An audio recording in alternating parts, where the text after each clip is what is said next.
difundir el pensamiento y el pensamiento crítico y sobre todo la reflexión sobre la paraguayología. ¿Sí? Tenemos que pensar, tenemos que filosofar, no solamente sobre los grandes pensadores universales, que por supuesto no marcan el horizonte de la reflexión, pero en realidad lo que tenemos que hacer como paraguayos, y también es una labor, una deuda pendiente que tenemos, es reflexionar sobre los grandes pensadores paraguayos, y sí que hubo grandes pensadores paraguayos. El día de hoy yo, además de presentar lo que hacemos como asociación cultural, quiero presentar a una de las obras que tenemos como asociación cultural. Partimos esto dando conferencias, charlas, conversatorios, pero también incursionamos en el mundo de la literatura y ya escribimos un libro con grandes exponentes académicos, como la figura del doctor Fernández Bogado. Después empezamos a lanzar revistas, y esta es la revista número 2, donde escribieron grandes académicos de nuestro medio, que son amantes, por decirlo de alguna manera, luchadores, militantes del pensamiento paraguayo, entre quienes incluimos, por supuesto, al profesor David Galeano. Muchos intelectuales académicos fueron invitados a escribir ensayos y reflexiones sobre la identidad paraguaya, que es un poco el tema central de esta revista, la identidad paraguaya. Y de eso quiero hablar brevemente, la palabra identidad paraguaya. La identidad, como bien menciona el filósofo Aristóteles, es aquello que hace que seamos como somos. Aquello que hace que seamos como somos y que no seamos otra cosa. ¿Por qué somos paraguayos y no argentinos? ¿Qué es aquello que nos hace paraguayos y nos diferencia de los demás pueblos, de las demás naciones? Eso un poco es el tema clave de esta revista. Y quiero partir brevemente mencionando justamente a un filósofo paraguayo contemporáneo, Robert León Hellman, que dicho sea de paso es de esta zona, aquí de Fernando de la Mora. Robert León leyó, por supuesto, a los grandes pensadores europeos, etcétera, etcétera, pero dedica gran parte de su vida a pensar en Paraguay, al igual que lo hicieron muchos otros pensadores. Y Robert León, mi amigo, piensa de esta manera y me parece a mí demasiado acertado. Para Robert León, la historia del Paraguay, la historia de la identidad paraguaya, se asocia también al desarrollo biológico del ser humano. Es decir, el ser humano tiene un proceso, un principio de infancia, después se vuelve joven, después se vuelve adulto y pleno, y finalmente envejece y va declinando en su fuerza vital. Así es el desarrollo biológico del ser humano. Así también la historia del Paraguay, la identidad paraguaya, tiene un principio, tiene una identidad, tiene un periodo de infancia. Y Robert León posiciona la niñez de la identidad paraguaya al Paraguay colonial. Ahí nace Paraguay y se hace niño, en el encuentro de esas dos grandes culturas, los guaraníes con los españoles. Ahí el Paraguay se hace niño, ahí nace el Paraguay, ahí germina el Paraguay, ahí está en potencia lo que ahora nosotros somos. Y ahí tenemos grandes obras, y hablo de obras de empresas religiosas y sociales como el Sacro Experimento, que me imagino aquí todos manejan lo que fue el Sacro Experimento, también conocido como el triunfo de la humanidad. Así lo conocían los iluministas franceses a esa obra extraordinaria que hicieron los jesuitas con los guaraníes. El Sacro Experimento o triunfo de la humanidad. Lastimosamente eso fue truncado, dicho sea de paso, por el Barón de Pombal y compañía, así lo demuestra la historia universal. Entonces Paraguay se hace niño en ese proceso, en ese inicio, y se hace joven con el advenimiento de la República. Ahí el Paraguay se hace joven, con la República, cuando se independiza y cuando empieza a construir más fuertemente su identidad. Ya no es un colono español, ya no es español, mucho menos, ahora ya es paraguayo. Nace la república, que es un proceso largo. Y así se va desarrollando, va creciendo. De ser niño pasa a ser joven. Y el evento trágico para nuestra historia, la hecatombe de la guerra del 70, marca un poco ese paso de la juventud a la adultez. Y ahí me quiero detener brevemente. Cuando el Paraguay se hace adulto, se hace pleno, en el famoso novecentismo. El Paraguay de 1900 probablemente fue el Paraguay de los grandes y extraordinarios hombres académicos en todos los ámbitos, los más grandes políticos, los más grandes estadistas, los más grandes músicos, los más grandes maestros. Por coincidencia o por voluntad divina coincidieron en ese periodo, en el novecentismo, y ahí podemos caracterizar al Paraguay como adulto porque empiezan los primeros grandes debates ideológicos. En ese periodo nace el liberalismo como una posición ideológica. Nace el nacionalismo de la mano de Juan Oleari, Manuel Domínguez y compañía. Nace la doctrina social de la Iglesia, que es una de las grandes líneas de pensamiento y que marca nuestra identidad. La catolicidad del paraguayo nace ahí con Juan Sinforiano Bogarín. Y una ideología que no permeó, y evidentemente no permeó hasta ahora, fue el socialismo que trajo uno de los intelectuales españoles, Rafael Barreto. Ahí tenemos las cuatro grandes líneas que están en la base de nuestra identidad académica, por decirlo de alguna manera: liberalismo, nacionalismo, doctrina social de la Iglesia, con Juan Cipriano Guarín, y el socialismo, como bien mencioné, que no permeó. Y ahí tenemos grandes intelectuales que tenemos que nosotros volver a hacer ese revisionismo, ese método histórico que nos permite revisar nuevamente, como este debate que hubo recientemente, someter a crítica y que entre en crisis, de tal manera que podamos avanzar en el progreso académico. Y ahí quiero brevemente más detenerme en ese famoso debate, probablemente uno de los más grandes debates intelectuales en la historia del Paraguay. Cecilio Báez, representante del liberalismo, que debate con uno de sus discípulos, y el más grande discípulo, Juan Emiliano Oleari. El debate sobre la figura más polémica de nuestra historia, que es Francisco Solano López. El lopismo y antilopismo se ven marcados, digamos, en este gran debate, y eso va a perdurar hasta nuestros días. Cecilio Báez, por supuesto, positivista, liberal, que hizo grandes aportes también a la cultura, pero disentimos profundamente con él. ¿Por qué? Para Cecilio Báez, el paraguayo es un cretino, o como dice el senador Nakayama, cretinizado por tiranías. ¿Por qué el paraguayo es como es? ¿Por qué el paraguayo agacha la cabeza? ¿Por qué el paraguayo es indeciso? ¿Por qué el paraguayo es caudillista?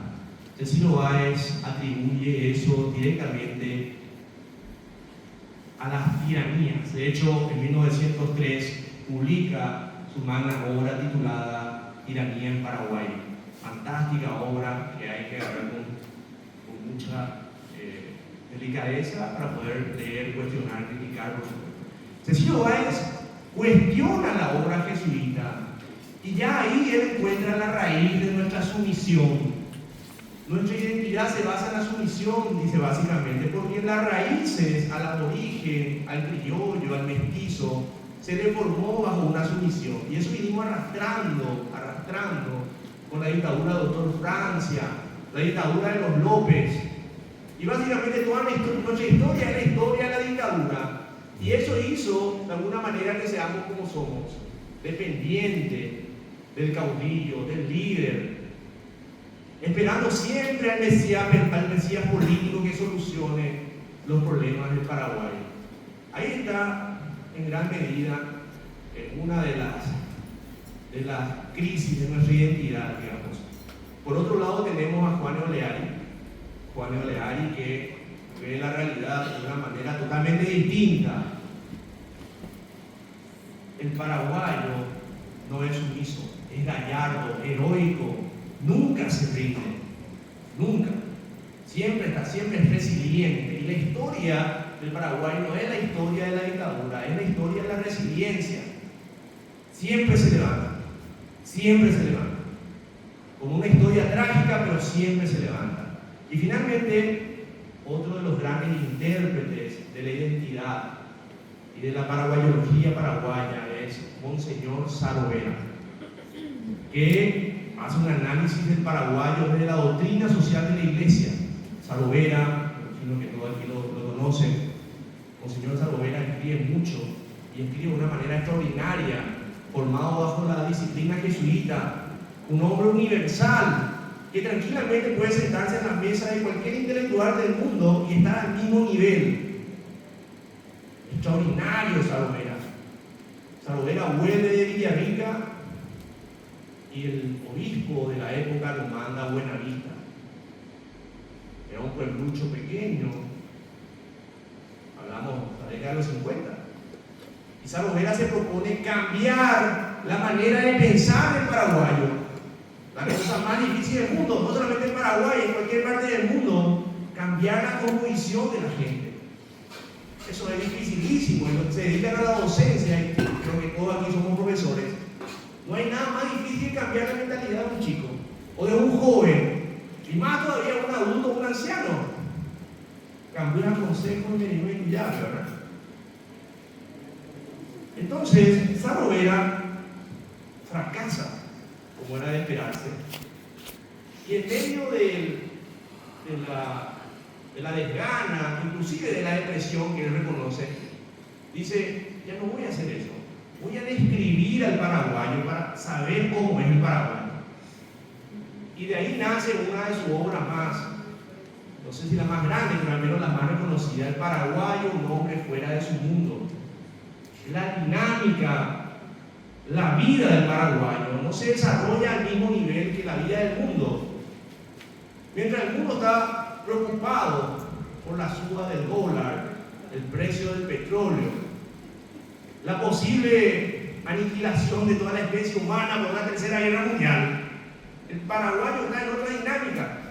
Está sentado esperando el viernes, esperando el partido de Cerro mañana y de Olimpia. Tiene otras preocupaciones, ¿verdad? Yo creo que el mundo tiene mucho que aprender de nosotros en ese sentido. El país menos estresado del mundo, ¿verdad? Entonces, Sarovera dice: lo que pasa es que el paraguayo se rige por leyes. Hay 3 leyes fundamentales. Hay otras leyes, pero 3 son fundamentales. La primera es el barete, que a mi interpretación es la prepotencia. Prepotente paraguayo. Pero ¿por qué es prepotente? Esa es la gran pregunta. Y probablemente porque no desarrolló sus habilidades racionales, tanto en la teoría y en la práctica, para solucionar sus problemas. Recurre a la prepotencia. Como bien dijo un senador, interpretando el poder político: mañana y portar la poder, la guilla como aero, la guilla posea. Qué concesión más fatalista del poder, ¿verdad? Mañana y portar la poder, la guilla como aero, la guilla posea. Estamos muy lejos del concepto del poder del cristianismo que Sarovera quería instalar, ¿verdad? Que es el servicio, cuando más poderoso, más servicial, ¿verdad? La segunda ley, y en esto somos campeones mundiales, ¿verdad? La ley del Niemotano. Hacerse el desentendido. El paraguayo no quiere tener la rienda de su destino en sus manos. No porque no sea valiente. Sarovera dice: el paraguayo no es que no sea valiente, es indeciso. O dudando ya, ¿verdad? Ya ponga, ya como, y después ya se les pasa la oportunidad, ¿verdad?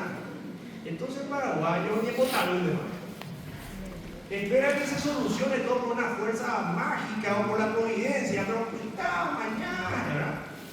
Espera, contempla, duerme la siesta eterna con el dolor rogado, ¿verdad?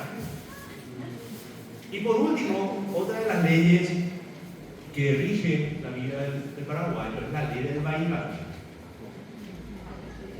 Podemos meter otra ley, el Opareí, ¿verdad? Siempre Opareí, es como tormenta se llama el Opareí, ¿verdad? Pero el Bahibachi, y esto, el doctor Fernández tiene una tesis que a mí al menos me convence bastante, tiene que ver con el concepto de belleza. Al paraguayo no se le incorporó el concepto de belleza. Lo bello no le llama la atención muchas veces. Y normaliza lo sucio, lo feo en primer lugar, y lo sucio, en todos los sentidos. No le molesta la suciedad. Jógame. Y lo ya. En su barrio, en su calle, no le molesta la basura. No le molesta.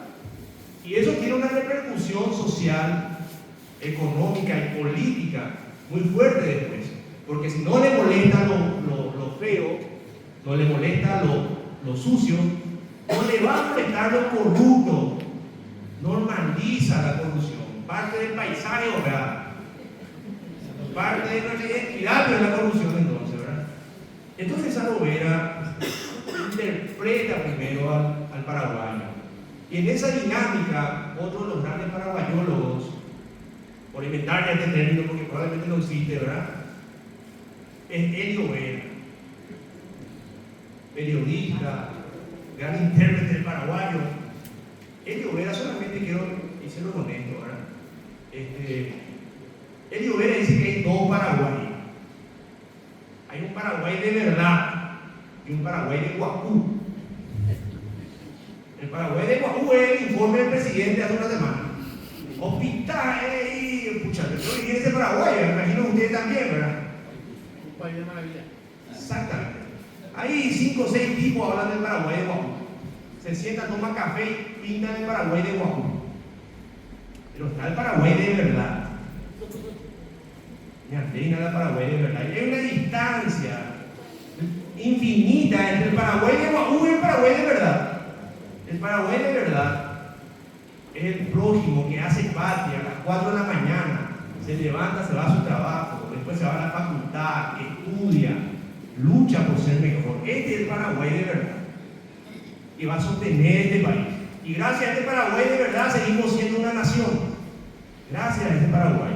Entonces, la revista Ares recoge todos los ensayos, artículos, reflexiones sobre este tema que le estoy hablando, tan importante que es la identidad, que está experimentando una muy fuerte crisis en todos los sentidos, pero especialmente en nuestra identidad. Tenemos que estar orgullosos de ser paraguayos, no solamente cuando juega el Paraguay, la selección. Ahí ahora se transmutó el nacionalismo, fanático los mexicanos para Paraguay. Tenemos que ser orgullosos de ser paraguayos en nuestras clases, en nuestras vivencias. Ahí tenemos que demostrar el patriotismo, que era uno de los temas de debate entre el doctor Báez también. Y en ese sentido yo reconozco al doctor Cecilio Báez cuando define el patriotismo. Patriotismo no es reconocer las obras de los tiranos. Patriotismo es que ningún paraguayo pase hambre, que sea tratado de mendigo ni muerto de hambre, que ningún niño pase hambre. Eso es patriotismo. Llenemos de escuelas en Paraguay, decía Cecilio Báez. Llenemos de escuelas en Paraguay. Eso es patriotismo, de verdad. Y quiero cerrar entonces la reflexión sobre la revista mencionando a uno de los grandes sacerdotes jesuitas, a quien admiro profundamente, el padre Miguel de Peramas, gran filósofo intelectual que vino a convivir con los guaraníes en las reducciones y escribe una fantástica obra titulada La República de Platón y los Guaraníes. Y él cierra cuando aprende el guaraní. En primer lugar dice: en nada tiene que envidiar al griego y al latín la elegancia del guaraní.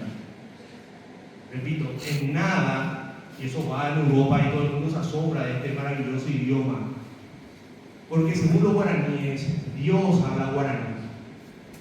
El guaraní es el lenguaje de los dioses, o de Dios en todo caso, porque es descriptivo y nominativo, le pone nombre a todo el guaraní, le da sentido a la realidad. Es el lenguaje divino, según los guaraníes. Y cierro con esto: para el padre Meramás, hay dos tipos de personas nomás: el guaraní y el que anhela profundamente ser y hablar guaraní. Muchas gracias.